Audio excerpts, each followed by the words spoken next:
Bienvenidos a nuestro podcast del Club ¡Bravo! RP. Hoy tenemos una invitada muy especial. Les comento que llegamos a trabajar juntas cuando estábamos en el mundo corporativo. Ella hizo una labor espectacular. De eso queremos hablar un poco, de toda la labor y el impacto que ella dejó en cada una de las personas cuando estuvimos trabajando en el mundo corporativo. Ella es María Lidia Gómez. Bienvenida, María Lidia. Gracias. Un placer tenerte aquí con nosotros. Una de las cosas que me impactó cuando te conocí fue toda esa labor social, porque además eres especialista en responsabilidad social, el trabajo que hiciste con los niños en las fundaciones, todo lo que es el tema de los cuidados a nivel de salud, las jornadas que hiciste con ellos. Y quisiera conversar un poquito ese tema, que nos contaras cómo fue ese proceso, ese trabajo que hiciste especialmente con los niños. Bueno, para mí es un honor estar acá nuevamente. Como Isnaru comentó, trabajé con ella en la misma organización y bueno, para mí fue una experiencia súper linda. Estuve a cargo de una fundación durante 11 años, pero antes de eso tengo un background de un poco más de 10 años adicionales en lo que es la responsabilidad social empresarial. Comencé en lo que tenía que ver con apoyo para niños en situación de abandono y luego llegué a la parte de la fundación donde estuvimos en la parte corporativa, donde trabajamos con niños y niñas de escasos recursos llevando salud. Pues para mí fue un aprendizaje, para mí una aventura también. Estuve en comunidades muy importantes de Venezuela donde no llegaba nadie, en La Guajira, en Amazonas, en el estado Bolívar, aquí en Caracas, en Petare, también en el municipio Barupta, estuve también en varios barrios trabajando y bueno, el impacto fue de más de 90.000 personas beneficiadas por año.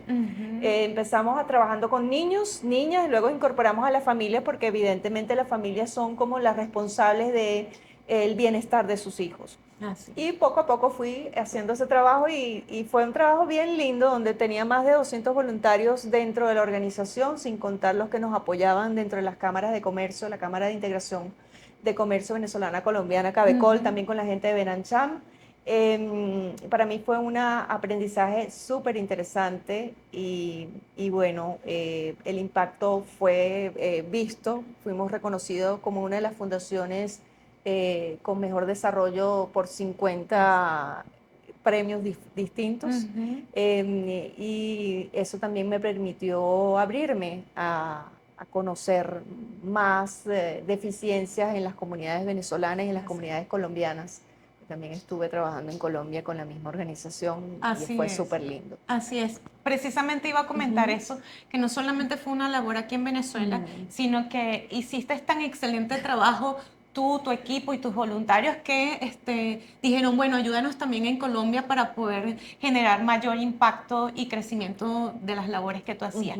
Yo tuve la oportunidad de acompañarte dos veces, recuerdo bien, una de ellas fue en el barrio de Petare, fue a un kinder, ¿cierto? A un multihogar. Multihogar. El colibrí. Exactamente. Y mira, yo quedé súper impactada también por el grado de visión que tenían esos niños tan chiquitos, visión sobre la vida, lo que ellos comentaban. Me da risa porque fue una mañana muy bonita donde me decían, maestra esto, maestra lo otro.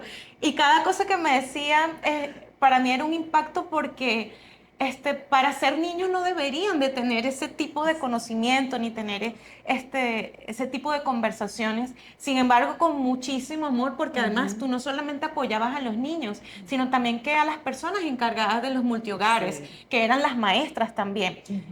Sé que tú les dabas guías a ellas, les dabas herramientas para que ellas pudieran manejar el lugar lo mejor posible.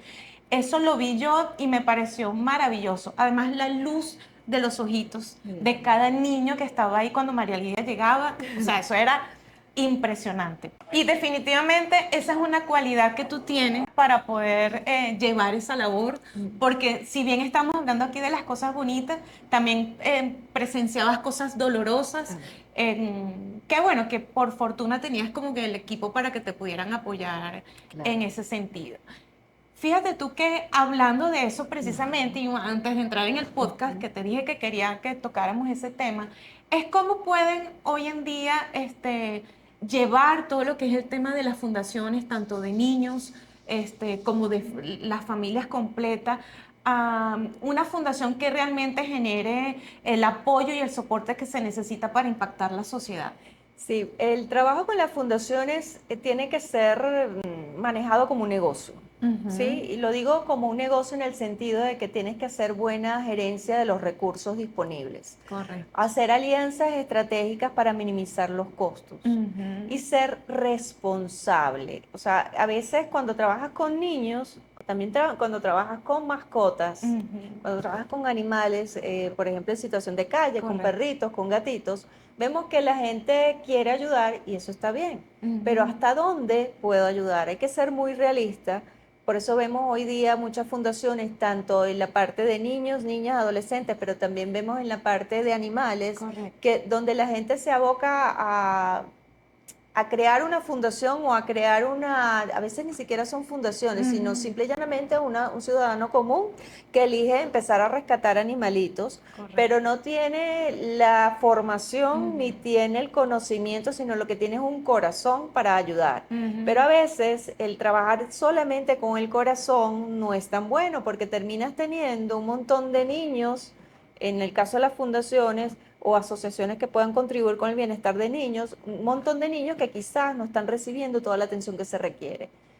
Más aún se ve esto más marcado en el tema de los animales. Correcto. Porque la gente dice, bueno, veo este perrito, lo voy a rescatar, veo este gatito, lo voy a rescatar, y dicen, voy a conseguirle un hogar para darle en tenencia responsable, y resulta que no es tan fácil conseguir las adopciones. Cuando se dan cuenta, empezaron ayudando a una mascota, a dos, a tres, y cuando se dan cuenta tienen 20, tienen 100, pero no tienen los recursos financieros porque no han tenido la formación, ni han tenido, solamente han tenido el corazón, lo cual está bien, pero ¿hasta dónde yo puedo mantener idóneamente a este grupo de animalitos en unas condiciones adecuadas, darle, digamos, la atención médico-veterinaria, la alimentación adecuada, para que todo funcione de la mejor manera? Entonces eso hay que manejarlo como un negocio, y lo digo como un negocio en el sentido de que tienes que saber hasta dónde puedes mantener tú la infraestructura, si tienes la infraestructura de paso, porque tampoco vas a tener los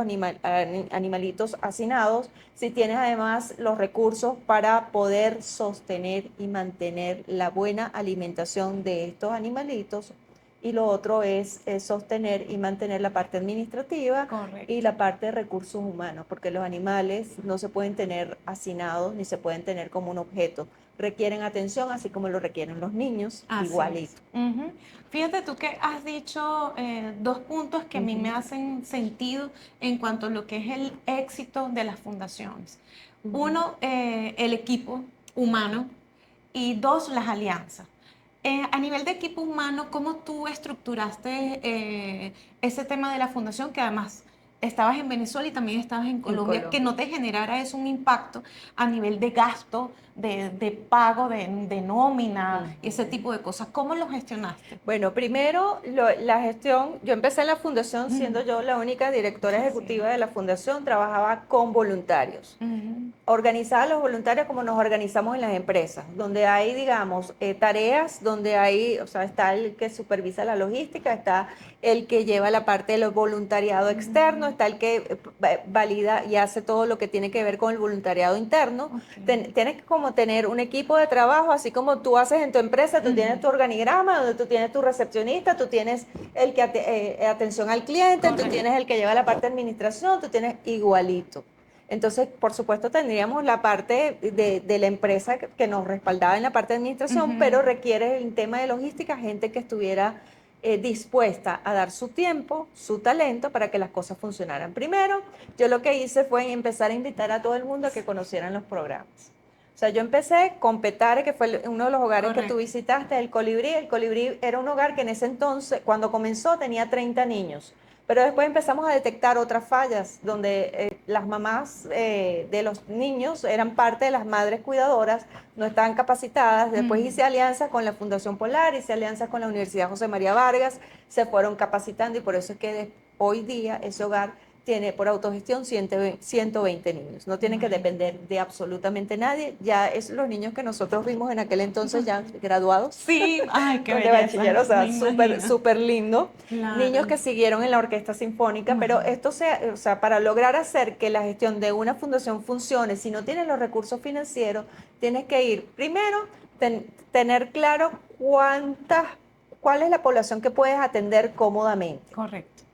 Después que sepas todo eso, sacar cuentas, esto lo vamos a mantener así, empiezas a invitar a personas a que formen parte del equipo de voluntarios, clasificando, o sea, como tu empresa. Tú aquí Correcto. organizaste y dices, tengo un recepción, tengo la parte Correcto. de ventas, tengo la parte igualito. Entonces, convencer a la gente que vaya a los programas, se sensibilice, vea cómo es la ayuda que tú estás dando, tú quieres ser parte de esto y así la gente se va sumando. Yo comencé, recuerdo que con el tema de los médicos fue un reto sacar a los médicos de las clínicas y llevarlos a las comunidades. Ujú. Estamos hablando de médicos especialistas, Exactamente. ¿sí?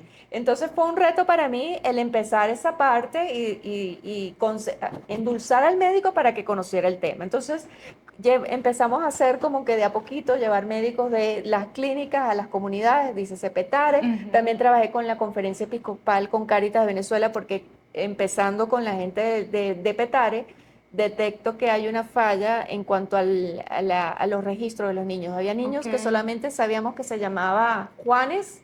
Yo Ok. recuerdo que era el nombre del cantante. Se Estaba de llamaba moda aquella Juanes. época. Estaba Juanes que vivía en la escalera tal. Ajá. Pero no había una base de datos, no había un conocimiento de nada y por otro lado muchos niños no tenían identificación, o sea, no estaban registrados. Ok. Al ver eso y veo, wow, de aquí estamos trabajando, empezamos con 30 niños, de estos 30 tenemos 24 que no tienen partida de nacimiento. Ok. Entonces tú dices, ya va. Cuando empiezo a investigar, porque me empiezo a meter con la Claro. gente y empiezo a ver, a conversar con ellos, tú veías cómo yo me iba. Yo Sí, me iba total. igual que todo el mundo, mi franelita, mis zapatos de goma, mi gorrita, y allí pues establecía comunicación con la gente, que eso es súper importante, estar muy de tú a tú con las personas que van a recibir la asistencia y con Correcto. las personas que te van a contribuir. O sea, Ujú. si vas a estar con los aliados, pues te entaconas y te pones bella, Claro. pero si te vas a la comunidad, te vas a poner igual, o sea, cómoda para ti y cómodo para ellos, para que ellos Exacto. tampoco, para que no exista una barrera comunicacional. Interesante. Entonces, después de allí, determiné que hacía falta la partida de nacimiento. Vemos que la mayor parte de esos niños eran hijos de colombianos. En ese entonces, esos colombianos eran los que venían, digamos, a buscar en Venezuela una mejor Ujú. oportunidad. Pero dentro de esa cantidad de niños había un 80% de lo que llamamos refugiados, que yo no sabía que era eso. Los refugiados son personas desplazadas de su país porque no tienen sus derechos humanos cubiertos dentro de Ok. su país y tienen que huir. Colombia es uno de los países que tiene mayor cantidad de refugiados y por naturaleza, Venezuela al estar al lado, la mayor parte de los refugiados llegaban a Venezuela y todavía siguen llegando, víctimas de los paramilitares y guerrilleros. Ok. Entonces, ¿ahora qué puedo hacer? Porque estos niños no tienen registro, están aquí en el hogar comunitario, no tienen una identidad, cuando terminen su asistencia aquí, van a pasar a la escuela, quizás en los primeros meses lo reciban, pero ya después no, Claro. porque no tienen la identidad. Y ahí empecé a generar redes de apoyo, llego a Cáritas y en Cáritas me entero que ellos trabajan con refugiados y así fue cuando dije, voy a montar algo en la frontera. Ahí fue cuando llegaste a la frontera Sí. precisamente para continuar ese trabajo increíble. A mí me encanta todo esto porque además yo estoy aprendiendo muchísimo ahorita contigo. Gracias. Creo que están saliendo tips súper importantes para aquellos que tienen fundaciones, específicamente en el ámbito que es EBPET, del Perfecto. tema de animales en situaciones de calle. Tenemos que organizarnos, Ujú. tenemos que aprender y tenemos que hacer alianzas sobre todo para poder mantener en el tiempo estas fundaciones, Ujú. que es súper vital. Adicionalmente, entender cuál es la capacidad, incluso humana, que nosotros tenemos, que las Ujú. personas tienen. Si tienes la capacidad humana de tener 10 mascotas o 10 animales en situación de calle de forma adecuada, pues tenlo. Pero el número 11, si te va a afectar toda la estructura, No. ahí busca ayuda, para que pues otras personas puedan de alguna manera lidiar con el resto. Como Ujú. decíamos, no podemos rescatar a todos, no No, podemos apoyar a todos, pero si lo vamos a hacer, tenemos que hacerlo bien para que sea perdurable en el tiempo. total. Y que pues por supuesto la persona encargada, las personas encargadas de eso puedan también tener una vida, Digna. una calidad de vida, porque eso es importante también, ¿no? Súper importante, Ujú. porque si tienen calidad de vida, ¿qué calidad de servicio le van a dar a esos animalitos que Exactamente, estaban en situación de calle? Eso es súper, súper importante. La otra cosa que es importante es trabajar en el tema de la conciencia, de que se correcto, requiere tener planes de esterilización correcto. comunitaria. Si bien podemos ayudar a N cantidad de animales en situación de calle, lo más importante es que podamos, si bien poder contribuir con la parte de alimentación, podamos también contribuir con la toma de conciencia de esterilizar la mayor cantidad de animalitos posible, para evitar justamente que se prolifere más cantidad de animalitos en situación de Correcto. calle y volvamos a tener nuevamente un montón de animalitos en situación no apta, Correcto. con enfermedades, peleas callejeras, romper bolsas de la basura, Ujú, etcétera, que al final nos afecta como comunidad. Para mí sería ideal que se crearan programas por municipio, ujú, donde se pueda trabajar lo que es la parte de la comunidad, conjuntamente con la alcaldía y las gobernaciones, para desarrollar programas en conjunto para poder ir rescatando estos animales en situación de calle, con programas de esterilización, programas de también sensibilización de no maltratar al ujú. animal que está en situación de calle, entender que ellos también están en una situación especial, que están buscando alimentos y que también nosotros podemos contribuir, también teniendo conocimiento de qué tipo de alimentos le podemos Correcto. dar. Porque a veces hay mucha gente que con muy buen corazón dice, bueno, me sobró un pasticho y le pone, Ujú, y lo he visto, me sobró un pasticho y voy a dejarle esto al gato o ujú. al perro. Y no está bien. Y hay mucha gente que te dice, pero si es un animal que no está comiendo, pues que tome lo que se le Exacto, regala. Eh, no, porque eso a la final tiene perjuicios para la salud del exactamente. animalito. Ujú, así es.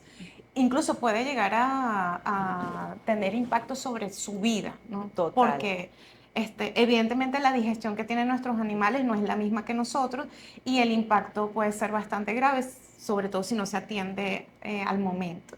También estábamos conversando un Ujú. poco con esta generación de ideas sobre cómo nosotros podemos contribuir. Supongamos que usted no puede, obviamente, tener una fundación, esto no es para todo el mundo, así como lo estamos hablando, pero usted tiene animales comunitarios. Dentro de su hogar podemos de alguna manera gestionar la Ujú. basura de forma diferente para poder evitar que estos animalitos en nuestra comunidad puedan llegar a ser heridos. Ujú. Por ejemplo, las latas, como Los me vidrios, comentaban, las latas, los vidrios, las latas deberíamos de aplastar. estarlas aplastando para que los gatos o los perros pequeños no se introduzcan ahí buscando comida y se hagan daño, al igual que los vidrios. Son cosas sencillas que no nos cuestan No.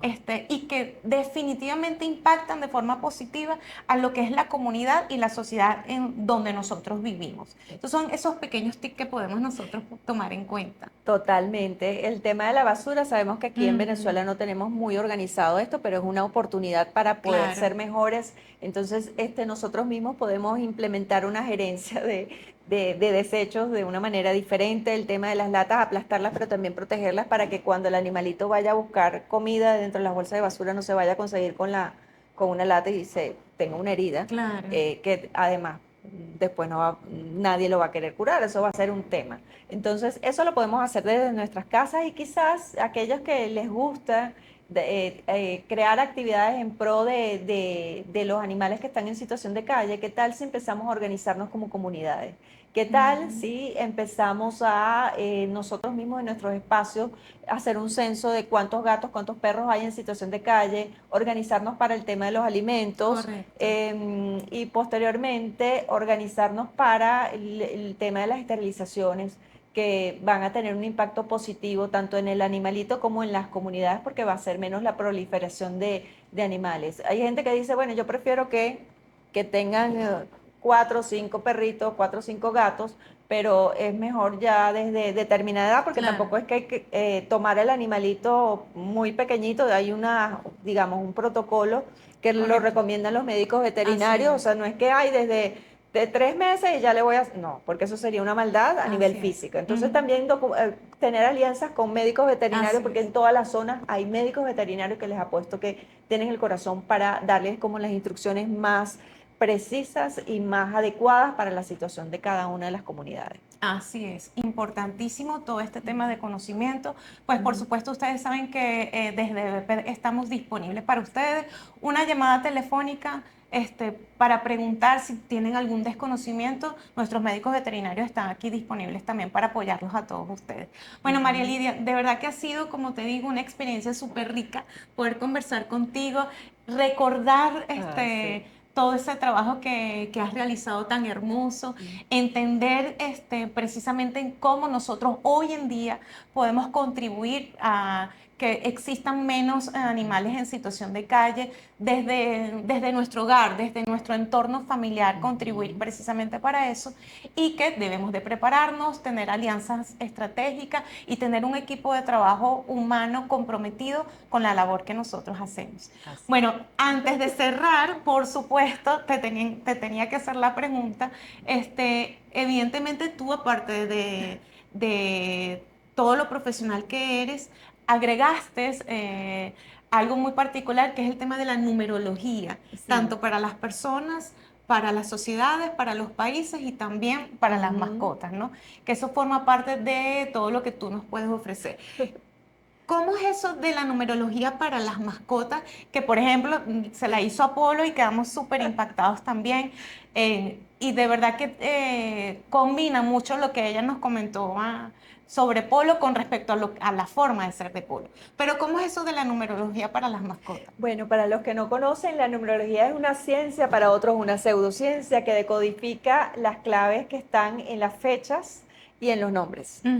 Como en los nombres, cada letra del abecedario tiene un equivalente a un número. Por ejemplo, la letra A vale 1, la letra B vale 2, la letra C vale 3 y así sucesivamente hasta llegar a la Z. Okay. Dependiendo de la fecha de llegada de la mascota al hogar, y dependiendo del nombre que tú le hayas colocado, hay como un regalo de esa mascota para ese grupo familiar en torno a lo que tiene que ver con la expansión de conciencia y avanzar más en tus proyectos. Okay. O sea, las mascotas es como una extensión tuya, es igual que un hijo. Tú cuando le pones un nombre a un hijo, cuando empezamos a sacar la numerología de los hijos y de los padres, vas a ver que el hijo viene a complementar algunas cosas que el padre también viene a terminar de aprender en esta vida. No trabajo con predicciones, porque cada quien se construye o destruye de acuerdo a su atención. O sea, yo lo que trabajo es con arquetipos, así como lo hacemos con otras herramientas. Okay. Entonces, a través de las mascotas podemos tener el arquetipo o el regalo de esa mascota para ese grupo familiar. Y luego hacemos un análisis numerológico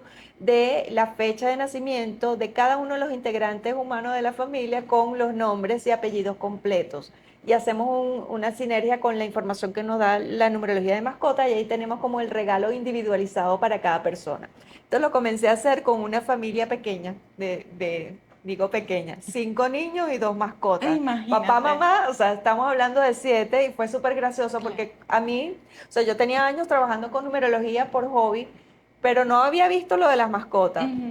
En paralelo, yo recibo una gata en mi casa, también que estaba en situación de calle, no tenía noción de lo que era tratar animalitos, que yo había tenido un perrito, y había comentado la otra vez, cuando era pequeña, yo vivía en una hacienda, ese perrito me lo mataron, porque hubo alguien que no le gustaba el perrito ladraba cada vez que un grupo de personas entraban a la hacienda, que no eran ni personas que vivían allí, ese perro lo matan y yo después de allí más nunca tuve mascota. Okay. Quedé impactada y de hecho cuando llegué a Caracas yo dije, los veía y veía los perritos y me encantaban los perritos y los gatitos, pero los gatitos siempre le tenían como cierta idea. Cuando yo recibo a Mía, mi gata, una persona de un grupo de pinealistas, que es lo que trabajamos con la activación de la pineal, me dice, oye, ¿por qué no le sacas la numerología a las mascotas? Yo le decía, pero ¿para qué si la mascota viene a recibir y dar amor? O sea, no lo veía como la misión de la mascota porque no es un superhéroe, él viene más bien a recibir.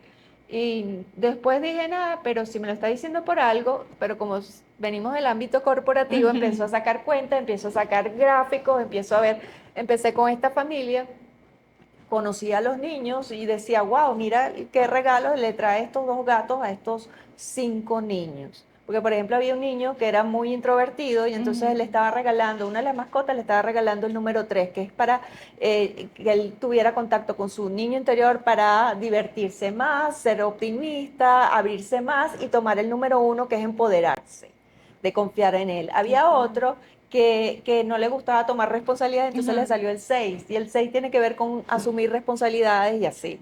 Y así pues como fui probando con diferentes hogares y después dije, nada, lancé el producto. Resulta que lanzo el producto y de ahí me han salido cualquier cantidad de entrevistas porque a la gente le llama la atención. Y Sí. lo que hago en ese tipo de entrevistas es sí hablar de los números, pero también hablar de lo importante que es la tenencia responsable Correcto. de animales de compañía. Así es, porque además, como siempre hemos dicho, ellos lo que vienen es a darnos amor incondicional Ujú. y nosotros por reciprocidad tenemos por lo menos que ser tutores responsables con ellos, darle una adecuada alimentación, Ujú. llevarlo al médico veterinario, vacunarlos, bueno, en fin, todo lo que es el esquema de medicina preventiva para que ellos precisamente tengan una calidad de vida con nosotros y bueno, disfruten más tiempo entre nosotros. María Lidia, de verdad, un gustazo haberte tenido aquí en nuestro podcast, súper orgullosa de ti, Ay, de gracias. todo el trabajo que has realizado, cómo has impactado vidas, empezando por la mía, desde aquel momento que trabajamos juntas. Y bueno, gracias por estar presente. Mm, A ustedes muchísimas gracias por conectarse, por suscribirse a nuestro canal y nos vemos en una próxima oportunidad. súper.